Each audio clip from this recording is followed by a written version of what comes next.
Salut à tous, j'espère que vous allez bien. Moi ça va, aujourd'hui j'ai pas grand chose de spécial à vous raconter ni à vous montrer. Tout simplement, je pense que je vais faire un tour de mon jardin, vous montrer un petit peu ce que j'ai en ce moment. Là on entre dans une période où tout pousse très vite, on a de la chaleur, on a beaucoup de pluie grâce aux orages. On a tous les jours des petits orages, voilà, mais qui viennent arroser tranquillement le jardin.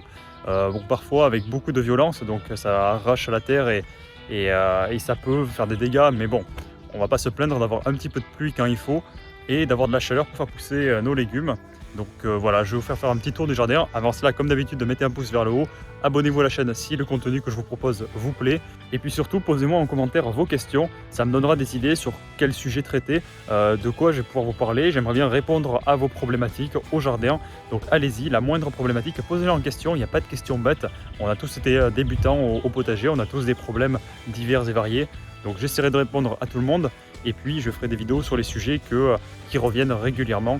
Donc allez-y, vraiment, dites-moi en commentaire sous la vidéo ce que vous avez comme souci au potager. Et puis même si tout va bien, dites-me-le aussi, ça fait toujours plaisir. Voilà, donc c'est parti, on fait un petit tour de mon jardin. Bon, les pommes de terre qui poussent évidemment très très bien. Elles ont eu un peu de mal à démarrer, ce sont des pommes de terre de conservation. Donc on a toujours des problèmes de ravageurs. Si vous avez vu la vidéo que j'ai fait sur le topéen, eh bien on a ce ver qui vient infester les pommes de terre et les trouer de part en part.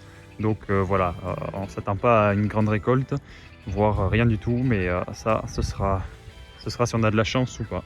Donc là, des oignons rouges et des oignons roses que nous avons plantés il n'y a pas si longtemps que ça. Donc ces oignons rouges, je vous en montrerai des beaucoup plus avancés tout à l'heure, qui sont en fait une variété traditionnelle des Landes. Et c'est un oignon qu'on trouve nulle part ailleurs. Chaque région a ses spécificités en termes de légumes. Et nous avons entre autres l'oignon rouge qui est vraiment exceptionnel, qui est très très bon. Donc ça nous fait très plaisir de faire pousser ce légume et de continuer à entretenir sa variété depuis des décennies. Et puis les gens sont très contents de ce genre de produit avec une grande qualité gustative. Donc au milieu, pas mal d'herbes également. Ce sont des sénessons, donc des herbes qui sont très difficiles à se débarrasser et qui se reproduisent très vite avec beaucoup de graines. Donc on va essayer de les arracher toutes à la même ou du moins le maximum pour limiter la prolifération. Mais bon, c'est récurrent, ce sont des mauvaises herbes classiques au jardin. Rien de bien méchant, mais voilà, toujours embêtant et il vaut mieux s'en débarrasser. Bon, alors ici les blettes de l'année dernière qui donc sont montées en graines, hein, parce que les blettes c'est également bisannuel il me semble, si je dis pas de conneries. Donc elles montent en graines dès la deuxième année. Donc voilà, donc là ça n'a plus aucune utilité à part récupérer les graines évidemment si vous voulez vous en faire. Donc là une planche de courgettes ronde, donc très peu de demandes pour la courgette ronde, donc bon, donc on en continue à en faire, mais voilà, ça pousse très très vite, ça fait des grosses courgettes. Des grosses courgettes vraiment sphériques. Alors des poireaux qui vont pousser vraiment avec vigueur en ce moment grâce à la pluie. Donc un petit conseil pour vos poireaux, ça demande beaucoup d'eau le poireau, vraiment il aime bien, il ne sera jamais en surcharge d'eau. Et par contre, il aime aussi beaucoup le soleil. Voilà, c'est les deux facteurs qu'on retrouve toujours un petit peu partout pour tous les légumes. Mais vraiment pour le poireau, c'est très important d'avoir beaucoup d'eau, d'avoir une terre bien mouillée. Alors par contre, le poireau va monter en graines également assez vite. Donc là, c'est un poireau qui va monter en graines et qui va faire sa tige. Alors celui-là, il est inconsommable puisque la tige va être beaucoup trop dure et trop ferme et qu'elle va se développer de la base du poireau jusque vers le haut. Donc ça, c'est pas terrible.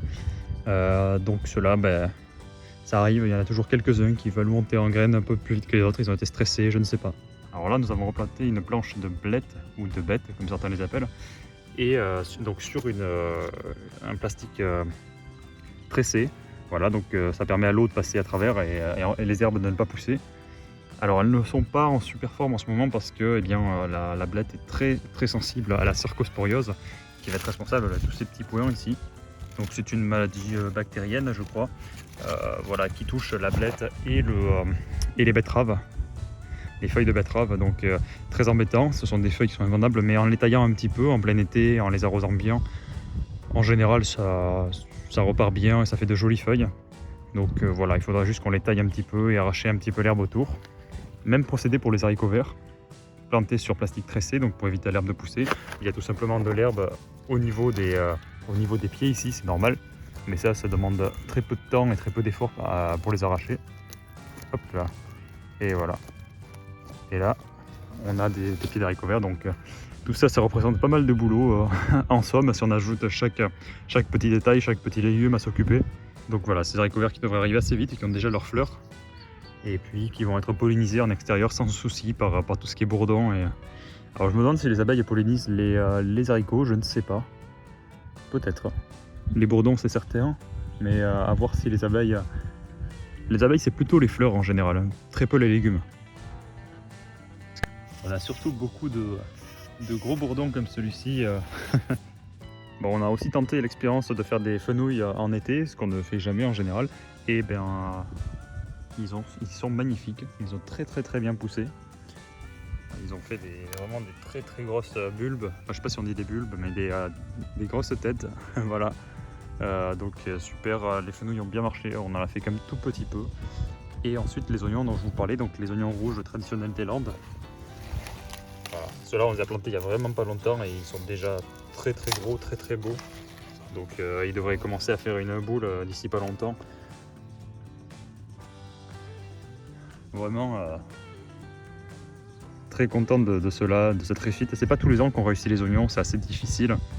Enfin, ça dépend de la terre, ça dépend des conditions météo également. Là, on en a sur quand même une sacrée distance. Donc, oignon rouge et oignon rose. On a planté de l'oignon jaune également, donc 3 variétés différentes. Ceux-là qui vont se vendre beaucoup plus frais et les autres beaucoup plus de conservation. Et également quelques poireaux et nos tomates d'extérieur. Je vous ai montré d'ailleurs comment installer l'arrosage à ces tomates. Alors là, pour le coup, on n'en a pas eu besoin avec toute la flotte qui est tombée. Mais voilà.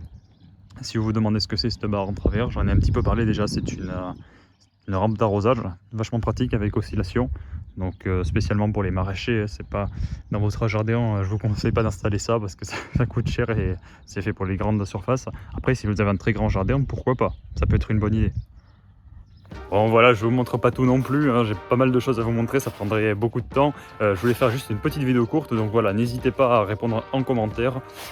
Si vous avez des questions, si vous avez des objections, enfin faites-vous plaisir, dites-moi ce que vous voulez.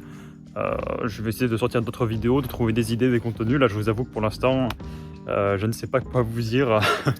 On a beaucoup de boulot également, donc je suis un peu pris à droite à gauche.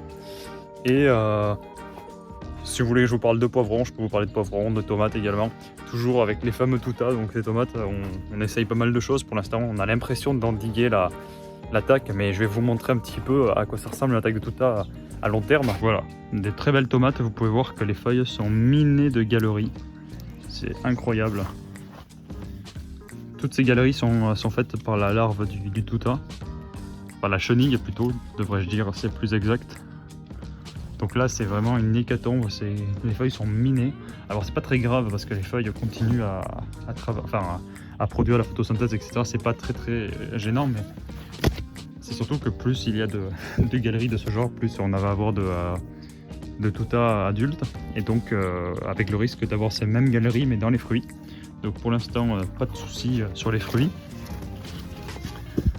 Vraiment des très belles tomates. Aucun trou pour l'instant sur les fruits. C'était presque un miracle, mais voilà. Alors si vous avez planté des tomates et que vous ne savez pas comment les entretenir, que ça pousse de partout, que vous ne savez pas quel gourmand couper, que vous ne savez pas comment tutorer vos tomates, eh bien j'ai justement fait une vidéo là-dessus qui est actuellement ma vidéo la plus populaire avec plus de 3000 vues. Je vous montre exactement comment palisser les tomates avec ma méthode qui peut fonctionner pour quelques pieds de tomates comme pour beaucoup. Donc je vous invite à aller la voir, j'espère qu'elle vous plaira.